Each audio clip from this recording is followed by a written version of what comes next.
Good morning, all. So, we are moving to the next part, neuron, of the chapter Sensations and Responses. അറിയാനും പ്രതികരിക്കാനും. അപ്പോൾ ഇതിൻ്റെ രണ്ടാമത്തെ ഭാഗം. അപ്പോൾ ആദ്യം എന്തൊക്കെയാണ് പഠിച്ചത്? നമ്മൾ പഠിച്ച കാര്യങ്ങളാണ് ഇതെല്ലാം. ഒന്ന്, നെർവസ് സിസ്റ്റം, നാഡീവ്യവസ്ഥയുടെ ധർമ്മം എന്താണെന്നുള്ളത് പഠിച്ചു. വേറൊന്ന്, ഗ്രാഹികൾ, റിസപ്റ്റേഴ്സ്, അല്ലെ, ഉദ്ദീപനങ്ങളെ സ്വീകരിക്കുന്ന സവിശേഷ കോശങ്ങളാണ്. Specialised cells to receive stimuli, അത് പഠിച്ചു. അതുപോലെ എന്താണ് ഉദ്ദീപനങ്ങൾ എന്ന് പഠിച്ചു, അല്ലെ, stimuli, the factors that evoke responses in organisms, അതിന് എക്സാമ്പിൾസ് ആയിട്ടുള്ള കുറച്ച് കാര്യങ്ങൾ പഠിച്ചു. ഉദ്ദീപനങ്ങൾക്ക് ഉദാഹരണങ്ങൾ. ഇത്രയാണ് നമ്മൾ ലാസ്റ്റ് ക്ലാസ്സിൽ ഡിസ്കസ് ചെയ്തത്. പിന്നെ ഒരു ഹോംവർക്കും കൂടി തന്നിട്ടുണ്ടായിരുന്നു. Identify the odd one and write the common feature of others. ഏതായിരിക്കും ഓഡ് വൺ? ഇതിലേതായിരിക്കും ഒറ്റപ്പെട്ടത്? ഏതായിരിക്കും? തേഴ്സ്റ്റ്. ഏതാണ്? ദാഹം. എന്തുകൊണ്ടാണ് ദാഹം വരുന്നത്? ബാക്കിയുള്ളതൊക്കെ എക്സ്റ്റേണൽ സ്റ്റിമുലിയാണ്, അല്ലേ? ഇവിടെ പറയുന്നുണ്ട് identify the odd one. Odd one കണ്ടെത്തി ബാക്കിയുള്ളതിൻ്റെ കോമൺ ഫീച്ചേഴ്സ് എഴുതാനാണ് പറയുന്നത്. അപ്പോൾ ഇതൊക്കെ എന്താണ്? എക്സ്റ്റേണൽ സ്റ്റിമുലി, ബാഹ്യ ഉദ്ദീപനങ്ങളാണ്. ഇതാണ് നമുക്ക് ആവശ്യം. മനസ്സിലായോ? അപ്പോൾ നമ്മുടെ ക്വസ്റ്റ്യൻ എന്താണ്? ഒറ്റപ്പെട്ടത് കണ്ടെത്തുക. അതേതാ? അത് ഒന്ന് മാത്രമേ ഉള്ളൂ. അതേതാണ്? തേഴ്സ്റ്റ് ആണ്, ദാഹം, അല്ലേ? ദാഹം എന്തുകൊണ്ടാണ് ഒറ്റപ്പെട്ടതായത്? ദാഹം എന്ന് പറയുന്നത് ഒരു ഇന്റേണൽ സ്റ്റിമുലസ് ആണ്, ഒരു ആന്തര ഉദ്ദീപനാണ്. നമ്മളോട് പറയുന്നത് ദാഹത്തെക്കുറിച്ച് എഴുതാനല്ല. എന്തിനെക്കുറിച്ച് എഴുതാനാ? ബാക്കിയുള്ളതിൻ്റെ കോമൺ ഫീച്ചേഴ്സ് എഴുതാൻ. മാറിപ്പോരുത്. ബാക്കിയുള്ളതിൻ്റെ കോമൺ ഫീച്ചേഴ്സ്. ബാക്കിയുള്ളത് ഏതാണ്? ടച്ച്, സൗണ്ട്, സ്മെൽ, സ്പർശം, ശബ്ദം, ഗന്ധം. ഇതൊക്കെ എന്താണ്? എന്തുദ്ദീപന? ബാഹ്യ ഉദ്ദീപനങ്ങൾ. അപ്പം നമ്മളെ ആൻസർ എന്തായിരിക്കണം? ഒറ്റപ്പെട്ടത് ദാഹമാണ്, മറ്റുള്ളവ ആന്തര ഉദ്ദീപനങ്ങളാണ്. മനസ്സിലായോ? ഏതോ ഒറ്റപ്പെട്ടത്? ഓഡ് വൺ ഏതാണ്? Thirst. And others are external stimuli. ഇത്ര മാത്രമേ നമുക്ക് നമ്മുടെ ഉത്തരത്തിൽ വേണ്ടൂ കേട്ടോ. ഡീറ്റെയിൽ ആയിട്ടൊന്നും വേണ്ട. പക്ഷെ ആ ചോദ്യം ശ്രദ്ധിക്കണം. ഒറ്റപ്പെട്ടതിൻ്റെ സ്വഭാവമല്ല നമുക്കിവിടെ ആവശ്യം, ബാക്കിയുള്ളതിൻ്റെതാണ്. ഇങ്ങനെയുള്ളൊരു ക്വസ്റ്റ്യൻ ആണ് നിങ്ങൾക്ക് എപ്പോഴും പ്രതീക്ഷിക്കാവുന്നത്. ഇതൊരു മാർക്കിൻ്റെ ക്വസ്റ്റ്യൻ ആണ്. ഇനി നമുക്ക് ഇന്നത്തെ ക്ലാസ്സിലേക്ക് കടന്നാലോ? ഇന്നത്തെ ക്ലാസ്സിലേക്ക് കടക്കാം. ഇന്നത്തെ ക്ലാസ്സിലേക്ക് കടക്കുമ്പോൾ നമ്മൾ നേരത്തെ പറഞ്ഞ നമ്മുടെ നാഡീവ്യവസ്ഥ എത്ര ഭാഗങ്ങളുണ്ട്, അത് വളരെ വിശദമായിട്ട് തന്നെ നമ്മൾ നോക്കണം. പ്രധാനമായിട്ടും നാഡീവ്യവസ്ഥയ്ക്ക് 3 ഭാഗങ്ങളാണുള്ളത്. ഓക്കെ, ഒന്ന് നമ്മുടെ തലച്ചോറാണ്, മസ്തിഷ്കം, ബ്രെയിൻ. വേറൊന്ന് സുഷുമ്ന. സുഷുമ്ന കേട്ടിട്ടുണ്ടോ? Spinal cord. ഈ സുഷുമ്ന എവിടെയുള്ളത്? നമ്മുടെ നട്ടെല്ലിൻ്റെ ഉള്ളിലാണുള്ളത്, അല്ലേ? നമ്മുടെ നട്ടല് ബാക്ക് ബോണിൻ്റെ ഉള്ളിലായിട്ടാണ് സുഷുമ്ന ഉള്ളത്. ഒരു വെള്ള നിറത്തിൽ കാണുന്ന ഒരു ദണ്ട് പോലെയുള്ള, അല്ലേ, നല്ല കട്ടിയുള്ള ഒരു ദണ്ട് പോലെയുള്ള ഒന്നാണ് സുഷുമ്ന എന്ന് പറയുന്നത്. അതുപോലെ ഇതിൽ നിന്നൊക്കെ, മസ്തിഷ്കത്തിൽ നിന്നും സുഷുമ്നയിൽ നിന്നൊക്കെ നാഡികൾ ഉണ്ടാവുന്നുണ്ട്. നാഡികൾ മസ്തിഷ്കത്തിൽ നിന്നും ഉണ്ടാവുന്നുണ്ട്, നാഡികൾ സുഷുമ്നയിൽ നിന്നും. അപ്പം ആ നാഡികൾ, ആ നേഴ്സ് എവിടെയും എല്ലാ ഭാഗത്തും വ്യാപിച്ചു കിടക്കുന്നുണ്ട് കേട്ടോ. നമ്മൾ എന്താണ്, ടിൽ അവർ ഫിംഗർ ടിപ്സ്, നമ്മുടെ കൈയുടെ വിരലിൻ്റെ അഗ്രഭാഗത്ത് വരെ ഈ നേഴ്സ് ഉണ്ട്. എങ്ങനെയാണ് നമ്മളത് മനസ്സിലാക്കുന്നത്? നമുക്ക് മുറിവുണ്ടാവുമ്പോൾ വേദനിക്കുന്നുണ്ടോ? നമ്മളെ ആരെങ്കിലും തൊടുന്ന സമയത്ത് നമ്മൾ അവിടെ അറിയുന്നുണ്ടോ? ആ ടച്ച് അറിയുന്നുണ്ടോ? സ്പർശം അറിയുന്നുണ്ടോ? ഓക്കെ, അപ്പം അത് എന്തുകൊണ്ടാണ്? അവിടെയൊക്കെ നെർവ്സ് ഉള്ളതുകൊണ്ടാണ്, നാഡികൾ ഉള്ളതുകൊണ്ടാണ്. മനസ്സിലായോ? നാഡികളുടെ ഏറ്റവും അവസാനമായിട്ടാണ് റിസപ്റ്റേഴ്സ് ഉണ്ടാവുക, ഗ്രാഹികൾ ഉണ്ടാവുക. അത് മനസ്സിലാക്കണം. നാഡികളുടെ അഗ്രഭാഗത്ത് കാണുന്നത് ഗ്രാഹികളായിരിക്കും, റിസപ്റ്റേഴ്സ് ആയിരിക്കും. എല്ലാ നാഡികളും എല്ലാ ഭാഗത്തും ഇങ്ങനെ വ്യാപിച്ച് കിടക്കുന്നുണ്ട്. ഏറ്റവും കൂടുതൽ എവിടെയാണ് ഉണ്ടാവുന്നത്? പാംസിലും ഫിംഗേഴ്സിലുമാണ്. ഫിംഗർ ടിപ്സിലും പാംസിലും കേട്ടോ. കൈവെള്ളയിലും അതുപോലെ കൈയുടെ വിരലുകളുടെ അറ്റത്തുമാണ് ഏറ്റവും കൂടുതൽ നെർവ്സ് ഉള്ളത്. അപ്പോൾ ചിലപ്പോൾ ചോദ്യം വരാം, നമ്മളിപ്പോൾ എന്തെങ്കിലും ഒന്ന് തൊട്ടറിയുന്നത്, വെള്ളത്തിന് ചൂടുണ്ടോ എന്ന് അറിയുന്നത് നമ്മൾ നമ്മുടെ എന്ത് വെച്ചിട്ടാണ്? കൈയുടെ അറ്റം വെച്ചിട്ടാണ് അല്ലേ? കൈയുടെ അറ്റം വെച്ചിട്ടാണ്, അതായത് വിരലിൻ്റെ അഗ്രം വെച്ചിട്ടാണ് വെള്ളത്തിന് ചൂടുണ്ടോ എന്ന് മനസ്സിലാക്കുന്നത്. എന്തിനാ നമ്മൾ ആ വിരലിൻ്റെ അറ്റം അല്ലെങ്കിൽ കൈവെള്ള തന്നെ ഉപയോഗിക്കുന്നത്? അവിടെയാണ് ഏറ്റവും കൂടുതൽ റിസപ്റ്റേഴ്സ് ഉള്ളത്, ഏറ്റവും കൂടുതൽ നെർവ്സ് വ്യാപിച്ചു കിടക്കുന്നത്. മനസ്സിലായോ? ഗ്രാഹികൾ ഏറ്റവും കൂടുതലുള്ളതും നാഡികൾ ഏറ്റവും കൂടുതലുള്ളതും കൈവെള്ളയിലും വിരലുകളുടെ അറ്റത്തുമാണ്. മനസ്സിലായോ? അപ്പം അതുകൊണ്ടാണ് നമ്മളിപ്പോൾ എന്തെങ്കിലും തൊട്ടറിയുന്നുണ്ടെങ്കിൽ നമ്മുടെ കൈയുടെ ഭാഗമാണ്, കൈപ്പത്തിയാണ് നമ്മൾ ഉപയോഗിക്കുന്നത്. ഓക്കെ, അപ്പോൾ എപ്പോഴെങ്കിലും അങ്ങനെ ഒരു ക്വസ്റ്റ്യൻ വന്നാൽ ഇത് മനസ്സിലാക്കാം. നമ്മൾ ചൂടുവെള്ളത്തിൻ്റെ ചൂട് തിരിച്ചറിയുന്നതും ഒരാൾക്ക് പനിയുണ്ടോ, അപ്പോൾ നമ്മുടെ കൈപ്പത്തിയാണ് നമ്മൾ ഉപയോഗിക്കുന്നത് അല്ലേ? അപ്പോൾ കൈവെള്ളയിലും കൈയുടെ വിരലറ്റത്തുമാണ് ഏറ്റവും കൂടുതൽ ഗ്രാഹികളും അതുപോലെ എന്തുള്ളത്? നാഡികളും ഉള്ളത്. ഓക്കെ, ഇനി എന്തൊക്കെയാണ് നാഡീവ്യവസ്ഥയുടെ പ്രധാന ഭാഗങ്ങൾ? നമ്മുടെ തല അല്ലേ? തല എന്ന് പറയുമ്പോൾ തലച്ചോറ് എന്ന് വെച്ചാൽ മസ്തിഷ്കം. പിന്നെ സുഷുമ്ന, നാഡികൾ. ഇതൊക്കെയാണ് the major parts of nervous system are brain, spinal cord and nerves. വിട്ടുപോയില്ലല്ലോ, എപ്പോൾ ചോദിച്ചാലും അത് ഓർമ്മയിലുണ്ടാവണം. Brain, spinal cord and nerves. ഇനി നമ്മൾ എന്താ ചെയ്യുന്നതെന്നറിയോ? We know that our body that is made of 200 types of cells. We have more than 200 kinds of cells. Among these 200 kinds of cells, one that is the largest cell and non-dividing cell in our body. Can you name? ഏതാണ് നമ്മുടെ ശരീരത്തിലുള്ള ഏറ്റവും നീളം കൂടിയ cell? Largest അല്ല, longest. ഏറ്റവും നീളം കൂടിയ സെല്ല് ഏതാണ് നമ്മുടെ ശരീരത്തിലുള്ളത്? ഒരിക്കലും ഡിവൈഡ് ചെയ്യാത്ത, വിഭജിക്കാത്ത കോശം പറയാൻ പറ്റുമോ? ആ കോശമാണ് നമ്മുടെ നാഡീവ്യവസ്ഥയുടെ അടിസ്ഥാന ഘടകം. ആ കോശങ്ങൾ കൊണ്ടാണ് നാഡീവ്യവസ്ഥ നിർമ്മിച്ചിരിക്കുന്നത്. നമ്മുടെ ശരീരത്തിൽ പല ഭാഗങ്ങളില്ല അല്ലേ? ഓരോ ഭാഗത്തും പ്രത്യേകതരം കോശങ്ങളുണ്ടാവും. കാർഡിയാക് സെൽസ്, ഹൃദയകോശങ്ങൾ, ഹൃദയത്തിൻ്റെത്. ഹെപ്പാറ്റിക് സെൽസ്, കരൾ കോശങ്ങൾ, കരളിൻ്റെത്. അങ്ങനെ ഓരോ ശരീരഭാഗത്തും അതിൻ്റെതായ പ്രവൃത്തി ചെയ്യുന്ന കോശങ്ങളുണ്ടാവും, അതിൻ്റെതായ ധർമ്മം നിർവഹിക്കുന്ന കോശങ്ങളുണ്ടാവും. അതുപോലെ നമ്മുടെ ശരീരത്തിലുള്ള ഒരു അവയവ വ്യവസ്ഥയാണ് നാഡീവ്യവസ്ഥ. അപ്പം അതിനെ നിയന്ത്രിക്കുന്ന, അതിൻ്റെ ആ നാഡീവ്യവസ്ഥ നിർമ്മിച്ചിരിക്കുന്നത് ഈ ഒരു പ്രത്യേകതരം കോശം കൊണ്ടാണ്. ആ കോശമാണ് നമ്മുടെ ശരീരത്തിലെ ഏറ്റവും നീളം കൂടിയ കോശം. അതാണ് ശരീരത്തിൽ വിഭജിക്കാനാവാത്ത ഏക കോശം. Okay, the part of nervous system, the controlling unit of nervous system, the structural and functional unit of nervous system, which is the longest cell and non-ever dividing cell in our body. Can you name? That's it. Neuron or nerve cell. എന്താണ്?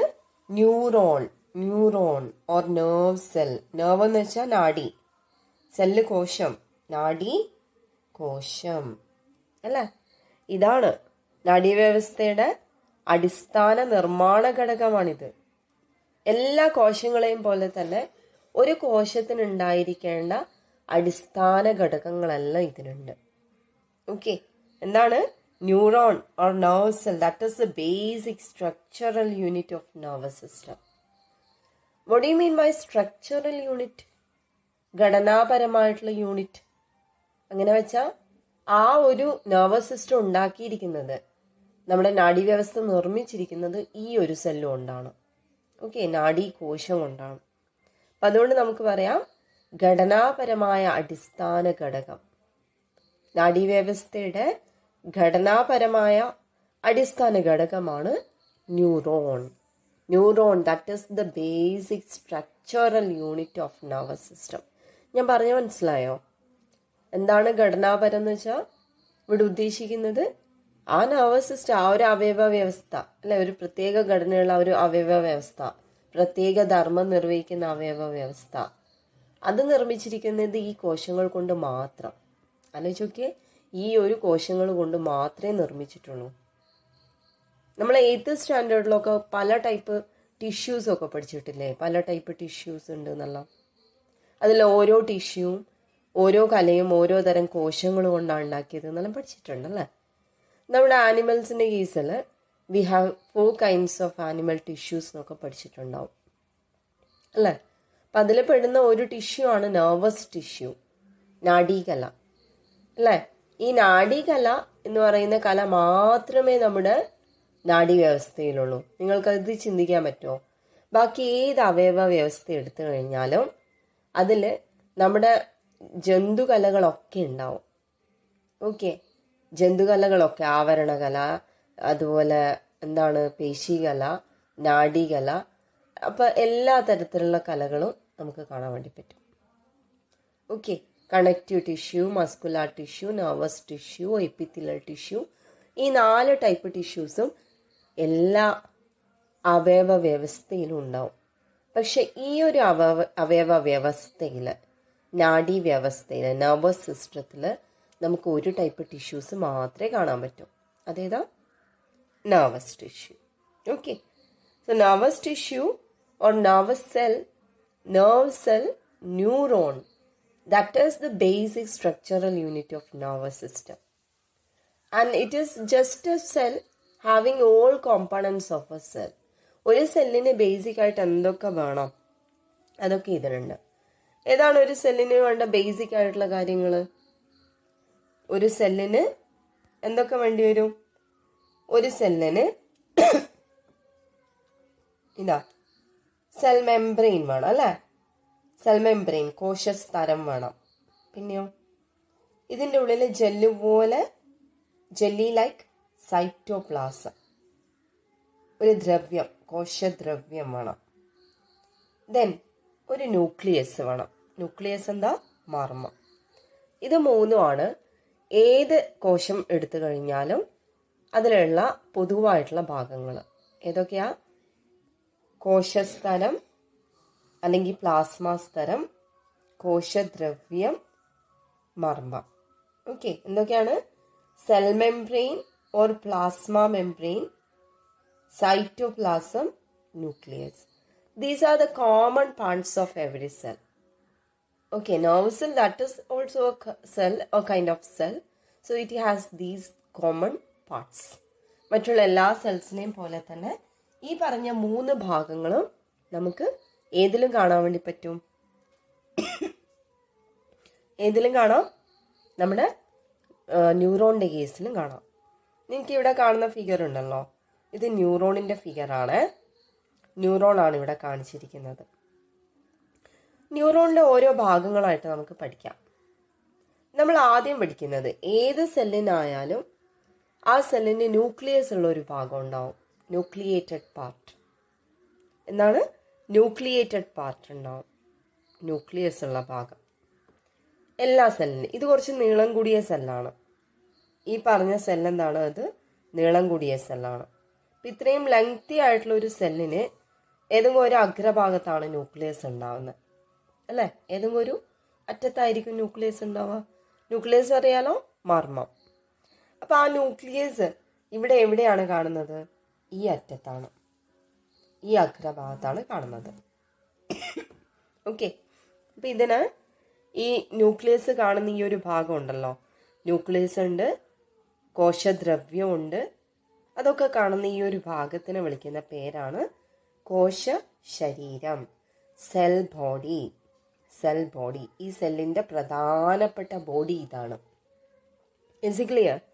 Okay, cell body. What do you mean by cell body? It is a major part of a neuron. Okay, And the cell body contains cytoplasm and nucleus. Several branches are found from the cell body. കാണുന്നുണ്ടോ ഈ ഒരു cell ബോഡിയിൽ നിന്ന് കുറേ ശാഖകൾ പോകുന്നത്? ഇത് ചെറിയ ചെറിയ ശാഖകളാണ്. ഇതെന്താ ഒരു യെല്ലോ കളറിൽ കാണുന്നത്? നീണ്ട ഒരു ശാഖ അല്ലേ, ഒരു നീളം കൂടിയ ശാഖ. അപ്പോൾ നീളം കുറഞ്ഞ കുറേ ശാഖകളുണ്ട്, നീളം കൂടിയ. അപ്പോൾ ഇത് മനസ്സിലായല്ലോ അല്ലേ? സെൽ ബോഡി അല്ലെങ്കിൽ കോശ ശരീരം എന്താണെന്ന് മനസ്സിലായി അല്ലേ? This is the main part of a neuron.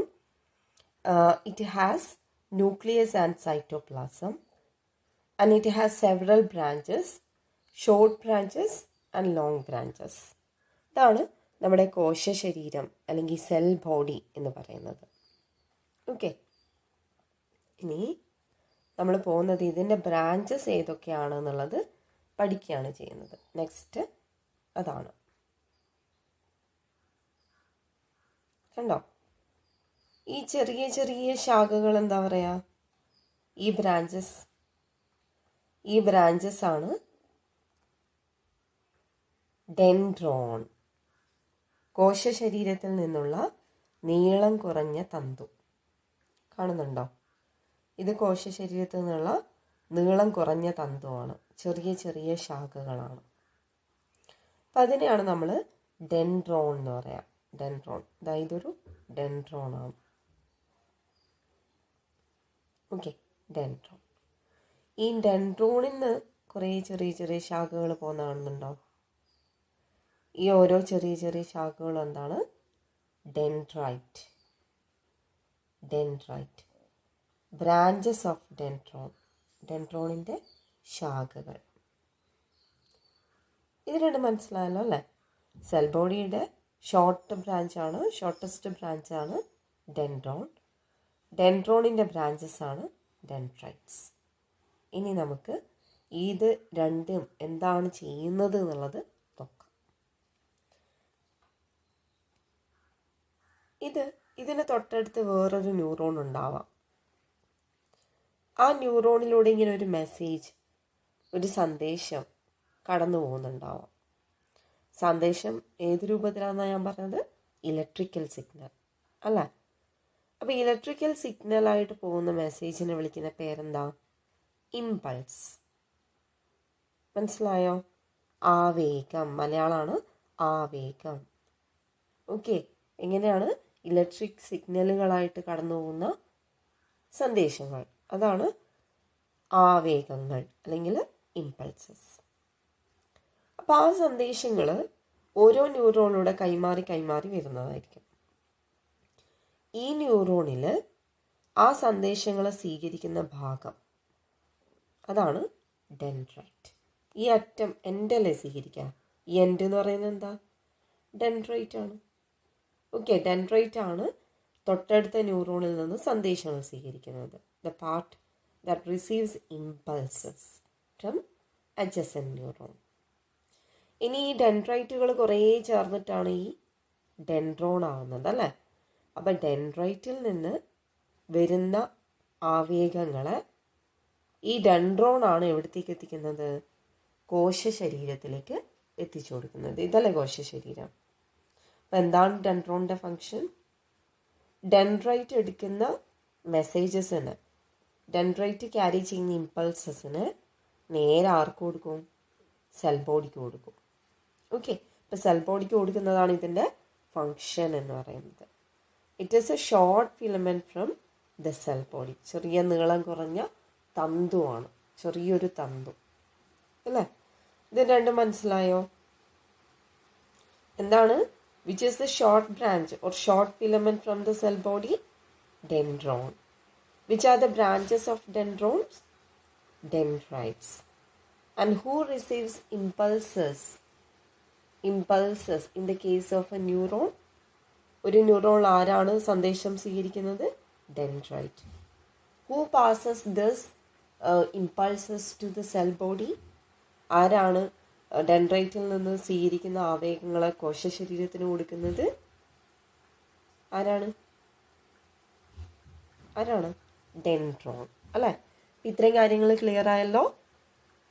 അപ്പം നമ്മൾ കോശശരീരത്തിൻ്റെ ചെറിയ ശാഖയും അതിൻ്റെ ശാഖകളും പഠിച്ചു. ചെറിയ ശാഖ ഡെൻഡ്രോണാണ്, അതിൻ്റെ ശാഖകളാണ് ഡെൻഡ്രൈറ്റ്സ്.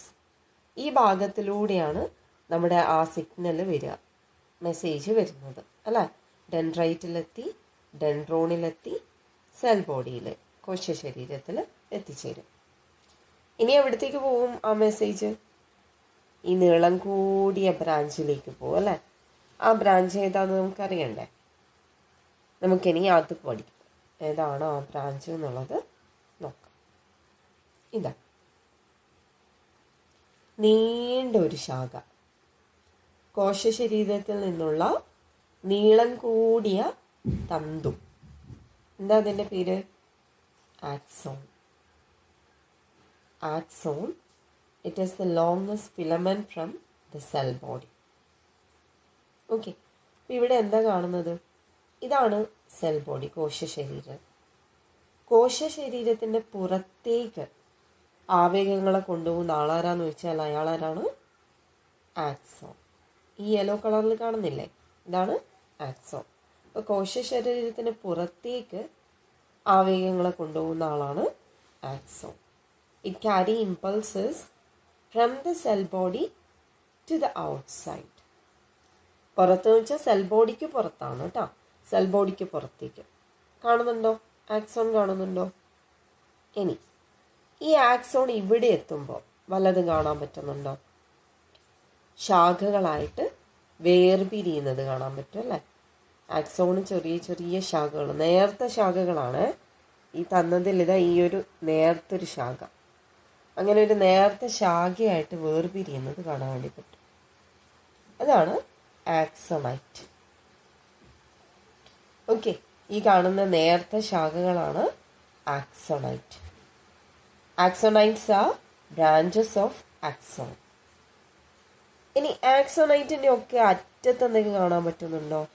അഗ്രഭാഗം, ഉരുണ്ട് ഗ്ലോബ് പോലെ കാണുന്ന ഭാഗം. ഈ അഗ്രഭാഗത്തിനൊരു പേരുണ്ട്, അതാണ് synaptic knob. Synaptic knob, synaptic knob, that is the tip of axonite. ഓരോ ആക്സോണൈറ്റിൻ്റെയും അറ്റത്ത് ഉരുണ്ട ഭാഗം കാണാൻ പറ്റുന്നില്ലേ? ഉരുണ്ട ഭാഗം, ഇതാണ് ഉരുണ്ടിട്ട്. ഇതിൻ്റെ പേരാണ് സിനാപ്റ്റിക് നോബ്, ടിപ്പ് ഓഫ് ആക്സോണൈറ്റ്. ആക്സോണൈറ്റിൻ്റെ അഗ്രഭാഗം. എന്താ ഇതിൻ്റെ ഫങ്ഷൻ എന്നറിയോ? ഇതിൻ്റെ ഉള്ളിൽ കുറേ വെസിക്കിൾസ് ഉണ്ടാവും. വെസിക്കിൾസ് എന്ന് വെച്ചാൽ സഞ്ചികൾ, ഒരു പ്രത്യേക ദ്രവം നിറഞ്ഞ സഞ്ചികൾ. ആ ദ്രവത്തിൻ്റെ പേരാണ് ന്യൂറോ ട്രാൻസ്മിറ്റർ, നാഡീയ പ്രേഷകം. ന്യൂറോ ട്രാൻസ്മിറ്റർ അല്ലെങ്കിൽ നാഡീയ പ്രേഷകം. അത് നിറഞ്ഞിരിക്കുന്ന, അതിനെ പ്രൊഡ്യൂസ് ചെയ്യുന്ന, അതിനെ സെക്രീറ്റ് ചെയ്യുന്ന, അത് ശ്രവിക്കുക എന്ന് വെച്ചാൽ എന്താ? പുറത്തേക്ക് വിടുക. അങ്ങനെ ഒരു ഭാഗമാണ് ഈ സിനാപ്റ്റിക് നോബ്. മനസ്സിലായോ? So these are the parts of a neuron. A neuron has nucleated part called a cell body. Then the short branches or short filaments, dendrons. The branches of dendrons, dendrites. Long filament axon. Branches of axons, axonites. The tips of axons which are just look like globe, known as synaptic nobe. Okay, എന്തൊക്കെയാണ് ഒരു നാഡീകോശത്തിൻ്റെ ഭാഗങ്ങൾ? ഏതൊക്കെയാണ്? Nucleus ഉള്ള, മർമ്മമുള്ള പ്രധാനപ്പെട്ട ഭാഗമാണ് കോശശരീരം. അതിൽ നിന്നുണ്ടാവുന്ന നേർത്ത ശാഖകൾ, ചെറിയ ശാഖകൾ അല്ലെങ്കിൽ തന്തുക്കൾ, ഡെൻഡ്രോൺ. ആ ഡെൻഡ്രോണിൻ്റെ ശാഖകൾ ഡെൻഡ്രൈറ്റ്സ്. അതുപോലെ കോശശരീരത്തിൽ നിന്ന് വരുന്ന നീളം കൂടിയ ശാഖ, നീളം കൂടിയ തന്തു, ആക്സോൺ. അതിൻ്റെ അറ്റത്ത്, അതിൻ്റെ അഗ്രഭാഗം ചെറിയ ചെറിയ ശാഖകളായിട്ട് വേർപിരിയും. ആക്സോണിൻ്റെ ശാഖകൾ ആക്സോണൈറ്റ്സ്. അതിൻ്റെയൊക്കെ അറ്റത്തായിട്ട് നമുക്ക് കാണാൻ പറ്റുന്നത് സിനാപ്റ്റിക് നോബ്, ഒരു ഗ്ലോബ് പോലെയുള്ള ഉരുണ്ട അഗ്രഭാഗമാണ് ആക്സോണൈറ്റിന്. അതാണ് സിനാപ്റ്റിക് നോബ്. അത് എന്താ ചെയ്യുക? നാഡീയ പ്രേഷകത്തിനെ സ്രവിക്കും. ഈ ഭാഗത്തിൻ്റെയൊക്കെ ഫങ്ഷൻ പഠിക്കണേ. ഒരു ന്യൂറോണിൽ ആരാണ് ഇമ്പൾസിനെ, ആവേഗത്തിനെ സ്വീകരിക്കുന്നത്, റിസീവിങ് ചെയ്യുന്ന ഭാഗം ഇവിടെ നിന്നാണ് തുടങ്ങുന്നത്. ഡെൻഡ്രൈറ്റ്. ഡെൻഡ്രൈറ്റ് അത് ഡെൻഡ്രോണിന് കൊടുക്കും. ഡെൻഡ്രോൺ സെൽ ബോഡിക്ക്, കോശ ശരീരത്തിന് കൊടുക്കും. അത് ആക്സോണിന് കൊടുക്കും. ആക്സോൺ ആ ഇമ്പൾസിന്, ആവേഗത്തിന്, ആവേഗം അറിയാലോ, ഇലക്ട്രിക് സിഗ്നലിന്റെ രൂപത്തിലുള്ള സന്ദേശം, അതിന് ആക്സോണൈറ്റിന് കൊടുക്കും. ആക്സോണൈറ്റിന്റെ അറ്റത്താണ് സിനാപ്റ്റിക് നോബ് വരുന്നത്. ആ സിനാപ്റ്റിക് നോബിൽ ഈ ഇലക്ട്രിക് സിഗ്നൽ ടച്ച് ചെയ്യുമ്പം, തൊടുന്ന ആ സ്പോട്ടിൽ സിനാപ്റ്റിക് നോബിന്റെ ഉള്ളിലുള്ള സഞ്ചികൾ, വെസിക്കിൾസ് പൊട്ടും. പൊട്ടിയിട്ട് അതിൽ നിന്നൊരു ഫ്ലൂയിഡ് പുറത്തേക്ക് വരും, ഒരു ദ്രവം വരും, ഒരു കെമിക്കൽ വരും. അതാണ് ന്യൂറോ ട്രാൻസ്മിറ്റർ, നാഡീയ പ്രേഷകം. അത് ഈ ഒരു ഗ്യാപ്പിൽ മുഴുവൻ സ്പ്രെഡ് ആവും. ഇവിടെ തന്നെ ആയിരിക്കും, ഈ ഭാഗത്തോട് ചേർന്നിട്ടാണ് അടുത്തൊരു ന്യൂറോൺ ഉണ്ടാവുക. അടുത്ത ന്യൂറോൺ, ഓക്കെ, അടുത്ത ന്യൂറോണിന്റെ ഡെൻഡ്രോണും ഡെൻഡ്രൈറ്റും ഇവിടെ ഉണ്ടാവും. അതിനാണ് ഈ നാഡീയ പ്രേഷകം ടച്ച് ചെയ്യുക. ഓക്കെ, ഇവിടെ സ്രവിക്കുന്ന ഈ ഒരു നാഡീയ പ്രേഷകം അടുത്തൊരു ന്യൂറോണിന്റെ ഡെൻഡ്രൈറ്റ് തൊടും. തൊട്ട ഉടനെ അതുവരെ ഇതിലൂടെ പാസ് ചെയ്ത ആ ഇലക്ട്രിക് സിഗ്നൽ, അതായിരിക്കും ഈ നാഡീയ പ്രേഷകത്തിന്റെ രൂപത്തിൽ രാസീയ ആവേഗമായിട്ട്, കെമിക്കൽ സിഗ്നലായിട്ട് ഇവിടെ ഇരിക്കുന്നത്. അതിൽ തൊടുന്ന മാത്രയിൽ ഇതിലൂടെ കടന്നുപോയിക്കൊണ്ടിരിക്കുന്ന ആ ഒരു ആവേഗം, ഇമ്പൾസ് അടുത്ത ന്യൂറോണിന് കിട്ടും. മനസ്സിലായോ? ഓക്കെ, ഇതൊക്കെയാണ് ന്യൂറോണിന്റെ പ്രധാനപ്പെട്ട ഭാഗങ്ങൾ. വളരെ ഇമ്പോർട്ടൻ്റ് ആണ്. ഇനി ന്യൂറോണിന്റെ ഒരു ഫിഗർ വരയ്ക്കുമ്പോൾ നിങ്ങൾക്ക് ഇവിടെ വെള്ള നിറത്തിൽ ചെറിയ ചെറിയ സഞ്ചികൾ കാണാൻ പറ്റുന്നുണ്ടോ? ഇതൊരു ആവരണമാണ്, ഒരു കവറിങ് ആണ്. ആക്സോണിനെ കവർ ചെയ്തിട്ട്, ആക്സോണിനെ മാത്രം കവർ ചെയ്തിട്ട് കാണുന്ന ഒരു ഭാഗമാണിത്. ഈ ആവരണത്തിനൊരു പേരുണ്ട്. ഈ ആവരണത്തിന്റെ പേരാണ് മയലിൻ ഷീത്ത്. നമ്മളിനി അതിലേക്കാണ് പോകുന്നത്. മയലിൻ ഷീറ്റ് എന്താണെന്നുള്ളതാണ് നമ്മളിനി പഠിക്കാൻ പോകുന്നത്. കണ്ടോ, ഇതൊരു ആക്സോൺ ആണ്. ഇതാ ആക്സോൺ. ഈ ആക്സോണിന്റെ ആക്സോണിനെ പൊതിഞ്ഞ് കാണുന്ന ഒരു ആവരണം. ഈ ആവരണത്തിന്റെ പേരെന്താ? മയലിൻ ഷീത്ത് അല്ലെ? Myelin sheath. മയലിൻ ഷീത്ത് എന്ന് പറയുന്നത് കൊഴുപ്പടങ്ങിയ ഒരു ആവരണമാണ്. ഫാറ്റ് ഡെപ്പോസിറ്റഡ് സെൽസ് അല്ല, മെംബ്രെയിൻസ് ആണ്. ഫാറ്റ് അടങ്ങിയിട്ടുള്ള, ഫാറ്റ് റിച്ച് ആയിട്ടുള്ള ഒരു മെംബ്രെയിൻ ആണ് മയലിൻ ഷീത്ത്. മെയിനായിട്ട് ഇതിന്റെ ഫങ്ഷൻ എന്താന്ന് വെച്ചാൽ പൊതിയുക എന്ന് വെച്ചാൽ എന്താ? സംരക്ഷണം, പ്രൊട്ടക്ഷൻ. എന്തിന്റെ പ്രൊട്ടക്ഷൻ? ആക്സോണിന്റെ പ്രൊട്ടക്ഷൻ. കാരണം ഒരു ന്യൂറോണിൽ ഏറ്റവും കൂടുതൽ സമയം ആവേഗം കടന്നു പോകുന്ന ഭാഗം ആക്സോൺ ആണ്. മനസ്സിലായോ? ബാക്കിയെല്ലാം ചെറിയ ചെറിയ ഭാഗങ്ങളല്ലേ, ഡെൻഡ്രൈറ്റും ഡെൻഡ്രോണും സെൽ ബോഡിയെല്ലാം ചെറുതല്ലേ. പക്ഷെ ആക്സോൺ അല്ലേ നീളം കൂടിയ തന്തു. അപ്പം അതിലൂടെയാണ് ഏറ്റവും കൂടുതൽ സമയം, ഏറ്റവും കൂടുതൽ ദൂരം ആവേഗം കടന്നു പോകേണ്ടത്. അപ്പം ആ ആക്സോണിന് വേണ്ട പ്രൊട്ടക്ഷൻ കൊടുക്കണം, സംരക്ഷണം കൊടുക്കണം. ആ സംരക്ഷണം കൊടുക്കുന്ന ആളാരാണ്? ഈ ഒരു മയലിൻ ഷീത്താണ്. ഇങ്ങനെ ഒരു ആവരണം ഉണ്ടാക്കണമെങ്കിൽ ഏതെങ്കിലും സെല്ല് വേണം, ഏതെങ്കിലും ഒരു കോശമാണ് ഈ ഒരു ആവരണത്തിന് സൃഷ്ടിക്കുന്നത്. ഇവിടെ ഈ മയലിൻ ഷീത്ത് ഉണ്ടാക്കിയിരിക്കുന്നത് 2 തരം കോശങ്ങളും കൊണ്ടാണ്. കണ്ടോ, ശ്വാൻ കോശം കാണുന്നുണ്ടോ? ശ്വാൻ കോശം കാണുന്നുണ്ടോ? ശ്വാൻ കോശം. അതുപോലെ വേറൊരു തരം കോശം കൂടിയുണ്ട്. ഇതിന്റെ പേരാണ് ഒളിഗോഡെൻഡ്രോസൈറ്റ്. ശ്വാൻ കോശവും ഒളിഗോഡെൻഡ്രോസൈറ്റും എന്തെങ്കിലും ഒരു പ്രത്യേകത കാണുന്നുണ്ടോ?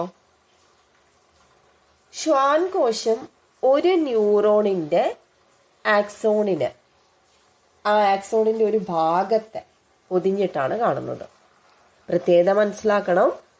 ശ്വാൻ കോശം, ശ്വാൻ cells, they encircle a part of an axon of a neuron.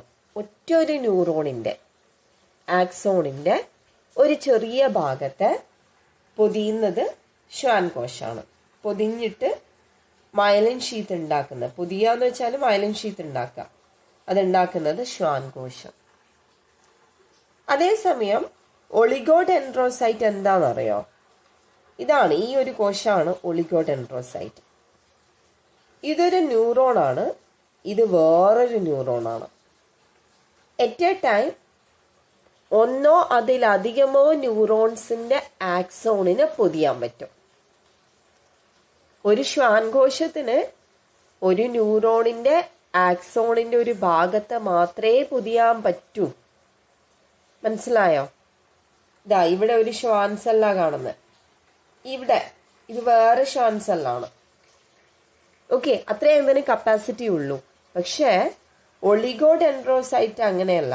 ഒരു ഒളിഗോഡെൻഡ്രോസൈറ്റിന് ഒരു ന്യൂറോണിനെ മുഴുവനായിട്ട് പൊതിയാൻ പറ്റും, ഇങ്ങനെ ചുറ്റി പൊതിയാൻ പറ്റും, മൈലിൻ ഷീത്ത് ഉണ്ടാക്കാൻ പറ്റും. ചിലപ്പോൾ അത് ഒരു ന്യൂറോണിനെ മാത്രമായിരിക്കില്ല പൊതിയുന്നത്, ഒന്നിലധികം ന്യൂറോൺസിന്. ഇവിടെ ഇപ്പൊ രണ്ടാമത്തെ ന്യൂറോണിന്റെ ആക്സോൺ കാണുന്നുണ്ടോ?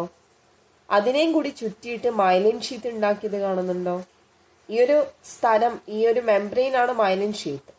ഇതുണ്ടാക്കാൻ 2 തരം സെൽസിന് പറ്റും, ഷ്വാൻ സെൽസും ഒളിഗോഡെൻഡ്രോസൈറ്റ്സും. Is it clear? Schwann cells ആണെങ്കിൽ ആക്സോണിന്റെ നാഡികളിലാണ്. സാധാരണ ഷ്വാൻ സെൽസ് എവിടെയാ കാണുമെന്ന് ചോദിക്കും. എവിടെയാണ്? നാഡികളിൽ, നെർവ്സിൽ മാത്രം കാണുന്നതാണ്. നമ്മൾ നാഡീ വ്യവസ്ഥയ്ക്ക് 3 ഭാഗങ്ങൾ പഠിച്ചിട്ടില്ലേ? ഏതൊക്കെയാ? Brain, spinal code, nerves. മസ്തിഷ്കം, സുഷുമ്ന, നാഡികൾ. അതില് നാഡികളിലുള്ള ന്യൂറോണുകളിൽ മാത്രം കാണുന്നത് ശ്വാൻകോശം. അതേസമയം നമ്മുടെ മസ്തിഷ്കത്തിലും സുഷുമ്നയിലും ബ്രെയിനിലും സ്പൈനൽ കോഡിലുള്ള ന്യൂറോൺസിനെ പൊതിയുന്ന ആളാരാന്ന് ചോദിച്ചാൽ അതാരാണ്? ഒളിഗോഡെൻഡ്രോസൈറ്റ്. 2 പേരും ഒരേ മെംബ്രെയിനാണ് ഉണ്ടാക്കുന്നത്, ഒരേ സ്ഥലമാണ് നിർമ്മിക്കുന്നത്. അതിന്റെ പേരെന്താ? Myelin sheath. മൈലിൻ ഷീത്ത് എന്ന് പേര് വരാൻ കാരണം എന്താ? അതില് കൊഴുപ്പടങ്ങിയിട്ടുണ്ട്. മനസ്സിലായോ? അതിലെന്തുണ്ട്? ഫാറ്റ് ഉണ്ട്. ഇത് ക്ലിയർ ആയോ ഞാൻ പറഞ്ഞത്? ഈ പറഞ്ഞ കാര്യം ക്ലിയർ ആയോ? ശ്വാൻകോശാണെങ്കിൽ നാഡികളിൽ മാത്രമേ കാണാൻ പറ്റൂ. നാഡികളിലെ ന്യൂറോണുകളുടെ ആക്സോണുകളുടെ ചെറിയ ഭാഗത്തിന് പൊതിയും. ഒളിഗോഡെൻഡ്രോസൈറ്റ് എവിടെ കാണാൻ പറ്റും? ബ്രെയിനിലും സ്പൈനൽ കോഡിലും, തലച്ചോറിലും സുഷുമ്നയിലും. അതിലുള്ള ന്യൂറോണുകളെ പൊതിഞ്ഞിട്ട് ആക്സോണുകളെ മുഴുവനായിട്ട്, ഒറ്റൊരു ഒളിഗോഡെൻഡ്രോസൈറ്റിന് ഒരു ആക്സോണിനെ മുഴുവനായിട്ട് പൊതിയാൻ പറ്റും. ഇടയ്ക്ക് വിടവെല്ലാം ഉണ്ടാവേ, ഇടയ്ക്ക് വിടവ് കാണുന്നുണ്ടല്ലോ, ഇതുപോലെ വിടവുകളെല്ലാം ഉണ്ടാവും. എന്ത് തന്നെയായാലും എന്താണ്, ഇടയ്ക്കിടയ്ക്ക് പൊതിയുന്ന കാണുന്നില്ലേ? ഒറ്റൊരു ഒളിഗോഡെൻഡ്രോസൈറ്റാ ചെയ്യുന്നത്. അതിന് തന്നെ ഒരു ന്യൂറോണിനെ മാത്രമല്ല, ഒന്നിലധികം ന്യൂറോൺസിന് ഇതുപോലെ കവർ ചെയ്യാൻ വേണ്ടിയിട്ട് പറ്റും. Is it clear? ക്ലിയർ അല്ലേ ഇപ്പൊ പറഞ്ഞ കാര്യം? ഒളിഗോഡെൻഡ്രോസൈറ്റുകളും ശ്വാൻകോശങ്ങളും. നാഡീകോശങ്ങൾക്ക് സംരക്ഷണം നൽകുന്നവയാണ് ഒളിഗോഡെൻഡ്രോസൈറ്റുകളും ശ്വാൻകോശങ്ങളും. ഒരു ഒളിഗോഡെൻഡ്രോസൈറ്റ് ഒരേ സമയം പല ആക്സോണുകളെ പൊതിഞ്ഞോ ഒരു ആക്സോണിന്റെ വിവിധ ഭാഗങ്ങളെ പലതവണ പൊതിഞ്ഞോ മൈലിൻ ഷീത്ത് നിർമ്മിക്കുന്നു. നാഡികളിലെ ആക്സോണുകളിൽ ശ്വാൻകോശങ്ങളാൽ നിർമ്മിതമായ മൈലിൻ ഷീത്ത് കാണപ്പെടുന്നു. ഒരു ശ്വാൻകോശം ആക്സോണിനെ ആവർത്തിച്ച് വലയം ചെയ്യുന്നു. കാണുന്നുണ്ടോ? ശ്വാൻകോശം ഇങ്ങനെ ഈ പറയുന്ന നെർവിന്, ഈ നെർവിന്റെ ഒരു ഭാഗത്തിന് ആവർത്തിച്ച് വലയം ചെയ്യും. വലയം ചെയ്യാ എൻസർക്കിൾ. എന്താണ്? ഏത് വട യൂസ് ചെയ്യാ? എൻസർക്കിൾ. വലയം ചെയ്യും.